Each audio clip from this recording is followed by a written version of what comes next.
오늘 주시는 말씀은 스가랴서 14장입니다.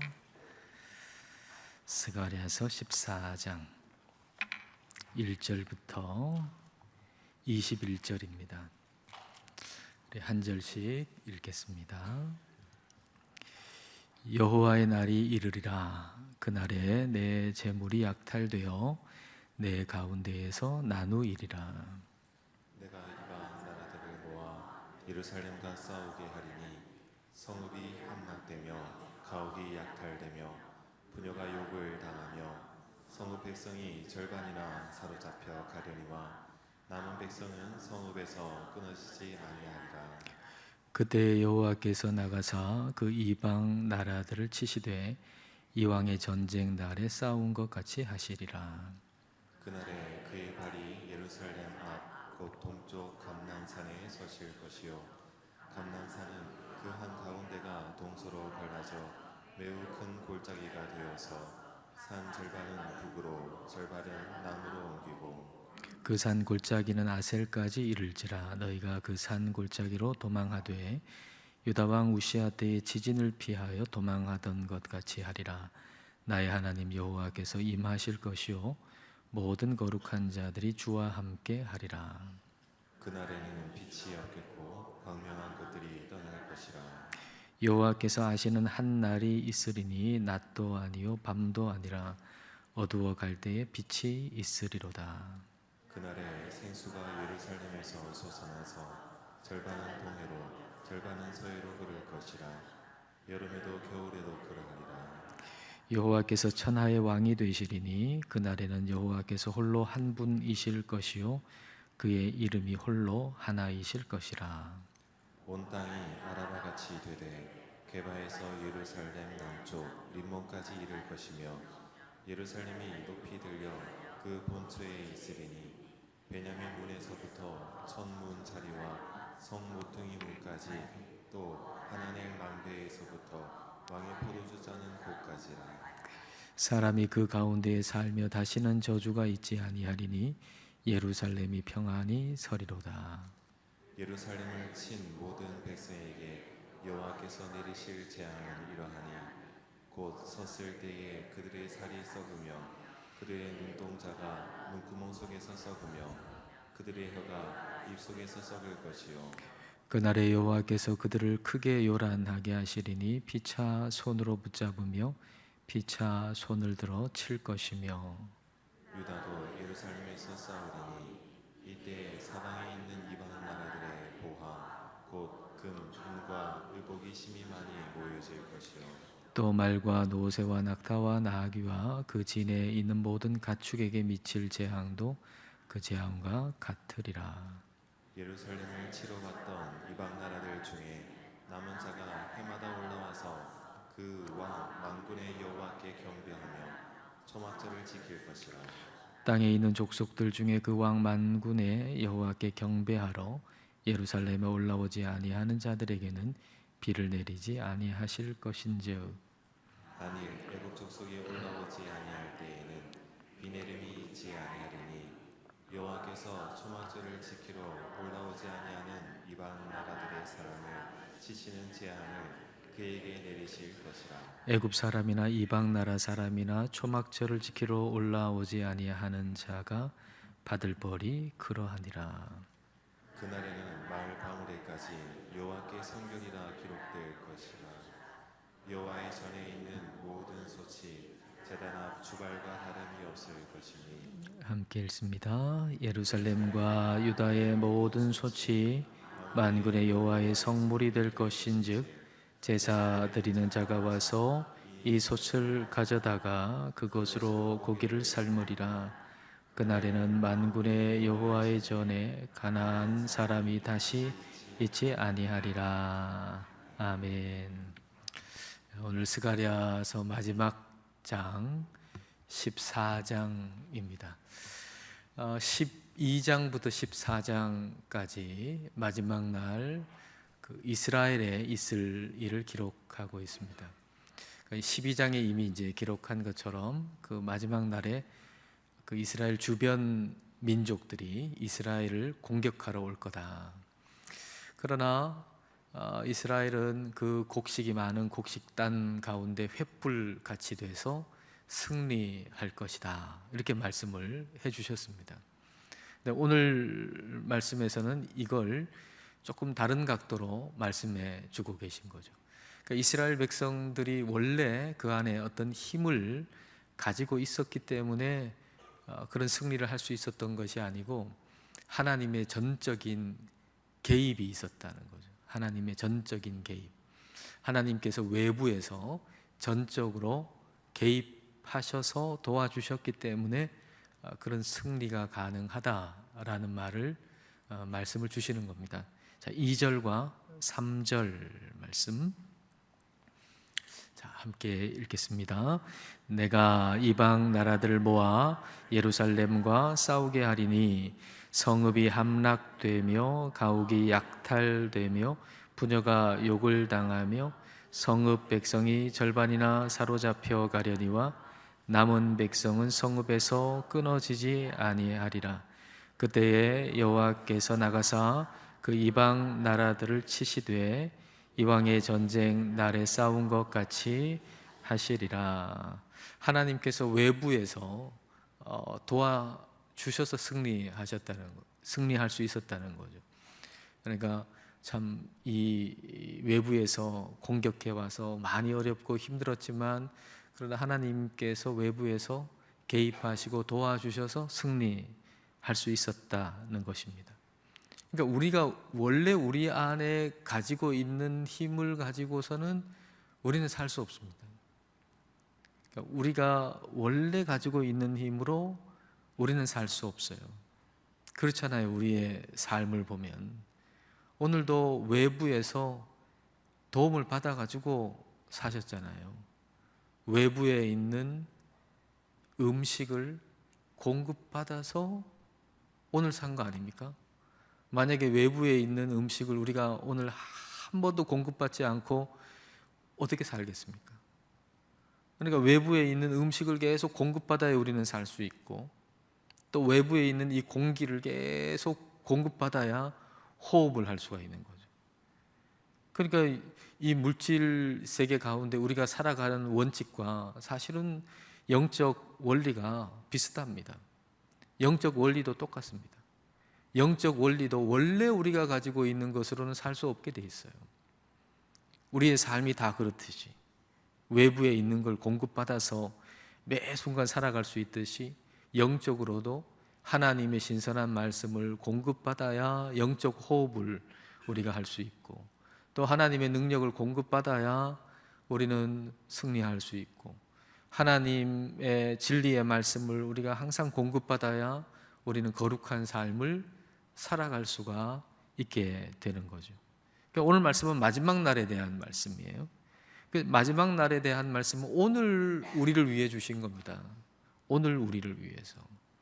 마지막 그 파이널을 왜 보여주시나, 그 마지막을 왜 우리에게 가르쳐 주시나, 그 말씀을 통해서 오늘 거룩하게 살아갈 힘을 공급받으라고 우리한테 이 말씀을 해주시는 거거든요. 그러니까 이 마지막 날에 있을 일들을 우리가 말씀을 나눌 때 여러분에게 거룩하게 살아갈 힘이 공급되어 지시기를 원합니다. 자, 4절과 5절 말씀, 자, 함께 읽겠습니다. 그날에 그의 발이 예루살렘 앞 곧 동쪽 감람산에 서실 것이요 감람산은 그 한가운데가 동서로 갈라져 매우 큰 골짜기가 되어서 산 절반은 북으로 절반은 남으로 옮기고 그 산 골짜기는 아셀까지 이를지라. 너희가 그 산 골짜기로 도망하되 유다 왕 우시야 때에 지진을 피하여 도망하던 것 같이 하리라. 나의 하나님 여호와께서 임하실 것이요 모든 거룩한 자들이 주와 함께 하리라. 하나님께서 감람산에 임하신다. 감람산이 이제 동서로 이렇게 갈라지는데, 동서로 이렇게 칼로 쫙 자른다고 생각해 보세요. 자르면은 이제 북쪽과 남쪽으로 이렇게 갈라지겠죠. 그러니까 북쪽으로 또는 남쪽으로, 그리고 그 가운데는 아주 큰 골짜기가 생기는 거예요. 동서로 향해 있는 아주 큰 골짜기가 생기는 거예요. 그 골짜기가 길이 돼 가지고 그 골짜기가 길이 돼서 그 길로 도망을 친다라는 것입니다. 이 골짜기 길은 구원받는 자에게 주어진 은혜의 피난길이라고 말할 수 있어요. 은혜의 피난길. 도망친다는 게 좀 부정적으로 들릴 수 있겠습니다만은 출애굽을 여러분 생각해 보십시오. 출애굽할 때 도망치듯 나왔잖아요. 도망치듯 나왔지만 그 길은 하나님께서 주시는 그 구원의 길에 순종하면서 가는 길이죠. 도망치듯 나왔지만 하나님께서 주시는 그 구원의 길을 순종하면서 간 것이죠. 그렇듯이 주님께서 임하실 때 감람산이 갈라진다. 그리고 그 사이에 골짜기가 생긴다. 그 골짜기 길이라고 하는 것은 구원받는 길, 은혜의 길이라고 말할 수 있어요. 은혜에 감사하면서 가는 길이죠. 그러니까 막 두려워가지고 그렇게 가는 길이 아니고 은혜에 감사해서 가는 길이라고 말할 수가 있습니다. 그리고 그 길은 하나님의 통치가 완전하게 이루어지는 하나님의 나라, 이루어진 그 땅으로 하나님 백성을 인도하는 거죠. 하나님께서 출애굽한 백성들을 새 땅으로 인도하셨잖아요. 가나안 땅으로 인도하셨던 것처럼, 새 땅으로 인도하셨던 것처럼 이 마지막 날에는 새 하늘과 새 땅을 주신다는 거죠. 새 창조가 일어난다는 거죠. 6절부터 9절 보십시오. 새 창조가 일어나는 그런 장면을 지금 묘사하고 있습니다. 자, 함께 읽겠습니다. 그날에는 빛이 없겠고 광명한 것들이 떠날 것이라. 여호와께서 아시는 한 날이 있으리니 낮도 아니요 밤도 아니라 어두워갈 때에 빛이 있으리로다. 그날에 생수가 예루살렘에서 솟아나서 절반은 동해로 절반은 서해로 흐를 것이라. 여름에도 겨울에도 그러하리라. 여호와께서 천하의 왕이 되시리니 그날에는 여호와께서 홀로 한 분이실 것이요 그의 이름이 홀로 하나이실 것이라. 여호와께서 아시는 한 날이 있다. 그러니까 주님이 다시 오시는 날이죠. 그날에는 예루살렘에서 솟아나는 생수가 동쪽으로 서쪽으로 동해로 서해로 간다. 그러니까 하나님의 그 임재, 주님의 임재와 능력이 온 세상을 다 덮는다는 얘기입니다. 그래서 동해로 서해로 다 가면 다 이 온 세상을 다 덮을 거 아닙니까? 그러니까 하나님의 그 임재와 능력이 온 세상을 다 덮을 것이다. 그래서 온 세상은 하나님만이 왕이 되시고 하나님만이 다스리시는 하나님의 나라가 된다라는 얘기죠. 그리고 태양과 달이 비치는 게 아니고 하나님의 빛이, 하나님이 빛이 되셔서 하나님의 빛이 비춰진다. 새 창조가 이루어지는 하나님 나라가 임한다라는 말씀입니다. 그러니까 우리가 그동안 빛으로 여겼던 것은 사라지고 참 빛이 비친다는 거죠. 이걸 이제 오늘 우리의 삶에 연결하고 적용해 본다면 우리는 지금 어떤 빛을 우리의 인생을 밝게 비추는 빛이라고 생각하면서 사는가 한번 생각해 볼 필요가 있죠. 그때가 되면은 진짜 빛은 하나님이신다라고 하는 이 말씀을 통해서 그러면 진짜 빛은 하나님이신데 근데 지금 우리는 어떤 빛을, 어떤 것을 내 인생을 밝게 비추는 빛이라고 여기면서 살고 있는가 한번 질문해 볼 필요가 있을 겁니다. 근데 참 많은 경우에 사람들이 인정해 주는 거, 그리고 어떤 것을 성취하는 거, 명예, 돈, 부, 뭐 이런 것들을 우리가 내 인생을 비추어 주는 빛이라고 여기면서 우리는 살아가죠. 근데 우리가 내 인생을 비추어 주는 빛이라고 생각하는 그것은 언제나 그림자를 들이운다는 사실을 우리는 항상 기억해야 됩니다. 이 세상의 모든 빛은 다 그림자를 만들어냅니다. 이 세상에 있는 모든 빛 가운데 그림자를 안 만들어내는 빛은 존재하지 않습니다. 근데 그날에는 빛이 없겠고 광명한 것들이 떠나간다 그랬거든요. 광명한 것들이 떠나간다라고 하는 걸 다른 번역에 보니까 차가운 달빛도 없어진다 이렇게 번역해 놨어요. 그러니까 달빛이라고 하는 건 사실 햇빛의 그림자라고 할 수 있잖아요. 그런데 다시 말하면 햇빛도 없어지고 햇빛의 그림자도 없어진다. 이 세상의 빛이라고 생각하는 것도 없어지고 그 빛이 엄청나게 밝은 것 같지만 그림자를 또 만들어내는데 그런 그림자도 없어진다라고 하는 겁니다. 이 세상의 모든 빛은 다 그림자가 있습니다. 우리가 그 사실을 잊어서는 안 됩니다. 이 세상의 모든 빛은 다 그림자가 있습니다. 그래서 우리가 이 세상의 그 무엇을 내 인생을 밝게 비추는 빛이라고 여기면서 살아가면 언제나 그 그림자에 시달릴 수밖에 없어요. 우리가 어떤 것을 성취했다, 크게 성취했다라고 할 때 그 뒤에는 엄청나게 짙은 허무함의 그림자가 있어요. 엄청나게 성공한 사람들은 다 엄청나게 행복할 것 같잖아요. 근데 그걸 이루고 나가지고는 허무한 거예요. 내가 이걸 이루려고 지금까지 이렇게 달려왔나? 그러니까 엄청난 성공 뒤에는 짙은 허무함의 그림자가 있는 겁니다. 인기라고 하는 것도 그렇지 않겠어요? 엄청난 인기를 얻으면 내가 굉장히 행복할 것 같고 그게 나를 비추어주고 나를 빛나게 할 것 같지만 그런 엄청난 인기를 얻게 되면 거기에도 두려움, 염려라고 하는 짙은 그림자가 있는 거죠. 이 인기 없어지면 어떡하나? 사라지면 어떡하나? 이런 염려와 두려움이라고 하는 아주 짙은 그림자가 그 안에 있을 수밖에 없고, 그러니까 이 세상의 빛이라고 하는 것이 내게 비춰가지고 내가 거기에서 그 빛으로 내가 밝아진다고 생각하는 사람은 언제나 짙은 불안 속에 살아갈 수밖에 없는 거죠. 그러니까 화려할수록 근심도 커지는 겁니다. 그러니까 그림자가 없는 빛은 하나님밖에 없다는 거예요. 그림자가 없는 빛은 하나님밖에 없다. 야고보서 1장 17절입니다. 자, 함께 읽겠습니다. 온갖 좋은 은사와 온전한 선물이 다 위로부터 빛들의 아버지께로부터 내려오나니 그는 변함도 없으시고 회전하는 그림자도 없으시니라. 하나님은 빛들의 아버지시다. 그리고 회전하는 그림자도 없다 그랬어요.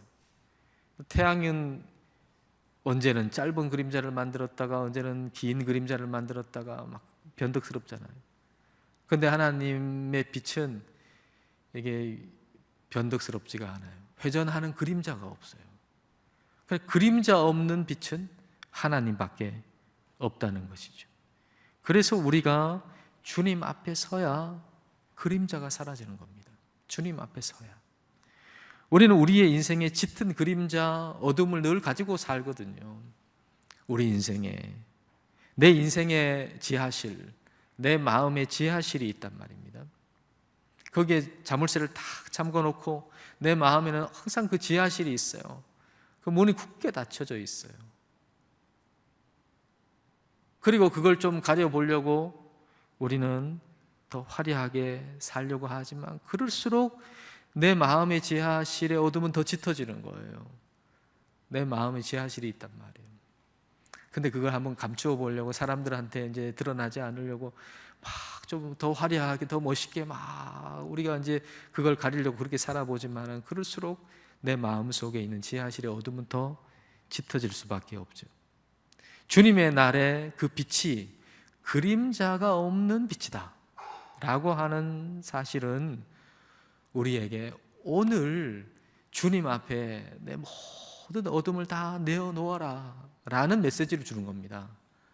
마침내 그렇게 되는 것이라면 그러면은 지금 하나님 앞에 내 모든 어둠을 다 내어놓아야 되겠다라고 하는 걸 우리한테 그렇게 가르치시고 인도해 주시려고 이 말씀을 주시는 거죠. 에베소서 5장 13절 말씀 보십시오. 자, 함께 읽겠습니다. 그러나 책망을 받는 모든 것은 빛으로 말미암아 드러나나니 드러나는 것마다 빛이니라. 책망을 받는 모든 것, 모든 어두움들은 그 빛으로 말미암아서 드러나는데 빛으로 말미암아서 드러나면 그게 다 빛이다 라고 말씀하세요. 빛으로 말미암아 드러나면 어둠에 속한 게 아니고 빛에 속한 게 된다는 겁니다. 그러니까 내가 다 마음이 지금 이걸 감추고 있는데 그걸 하나님 앞에 드러내면 이제는 더 이상 그게 어둠에 속한 게 아니고 빛에 속한 것이 된다는 것입니다. 우리는 우리 마음의 지하실에 있는 것을 하나님 앞에 다 가지고 가야 됩니다. 하나님 앞에 그걸 다 가지고 가야 됩니다. 그럴 때 폭로가 아니고 치유가 되는 거죠. 만약에 우리가 계속해서 감추고 있으면 마지막 날에 주님의 빛에 의해서 폭로가 될 겁니다. 폭로가 되면 그건 수치가 되는 겁니다. 그러나 우리가 하나님 앞에 그걸 가지고 가면 폭로가 아니고 치유가 되는 겁니다. 치유가 되면 우리는 그 치유받음으로 인해서 다른 일을 치유할 수 있는 사람이 될 수가 있는 것이죠. 그러니까 주님의 날에는 하나님이 빛이신 거예요. 그 빛이 땅을 다스리는 거예요. 그렇기 때문에 그 빛에 드러나지 않을 죄가 없습니다. 그러니까 감추어져 가지고 계속 진행되는 죄는 그날에는 없다는 것입니다. 자, 17절과 18절 말씀 보겠습니다. 자, 함께 읽습니다. 땅에 있는 족속들 중에 그 왕 만군의 여호와께 경배하러 예루살렘에 올라오지 아니하는 자들에게는 비를 내리지 아니하실 것인즉 만일 애굽 족속에 올라오지 아니할 때에는 비 내림이 있지 아니하리니 여호와께서 초막절을 지키러 올라오지 아니하는 이방 나라들의 사람을 치시는 재앙을 그에게 내리실 것이라. 땅에 있는 족속들이 다 예루살렘에 초막절을 지키러 온다. 그러니까 이 말은 하나님의 다스리심을 받는 그 나라에서 모든 나라가, 모든 사람이 다 하나님을 경배하고 예배하게 된다라고 하는 거죠. 모든 나라가, 모든 이가 하나님을 예배하게 된다, 하나님을 경배하게 된다는 얘기입니다. 그래서 그때는 초막절을 지키지 않는 사람, 하나님을 경배하지 않는 사람에게는 비가 안 내린다 그랬어요. 재앙이 내린다 그랬어요. 그러니까 그 말이 무슨 말이겠어요? 그날에는 모든 영적인 일에 대해서, 모든 일에 대해서 즉각적인 결과가 나온다는 거예요. 즉각적인 결과가 나온다. 그러니까 그 어떤 죄악과 어둠도 뒤에 숨어서 진행될 수 없다는 거예요. 왜냐하면 즉각적인 결과가 나오니까. 네? 즉각적인 결과가 나오는데 그게 가능하겠어요? 악한 게 계속 뒤에 몰래 숨어가지고 막 계속 진행되는 일이 가능하겠어요? 가능하지 않죠. 그러니까 이 말은 그날에는 모든 하는 일들이 즉각적인 결과가 나타난다. 근데 지금은 그렇지 않잖아요. 지금은 안 그렇지만 그날에는 그렇다는 얘기예요. 근데 지금은 그렇지 않잖아요. 그래서 죄악의 어둠에 딱 숨어가지고 뭐 계속 자라잖아요. 그것은 하나님께서 지금 오래 참으시기 때문이에요. 그러니까 그날을 보여주는 이유는 지금 이게 악한 것이 승리하는 게 아니라 하나님이 오래 참고 계시기 때문에 지금 이와 같은 일이 벌어진다고 하는 걸 가르쳐 주시는 거예요.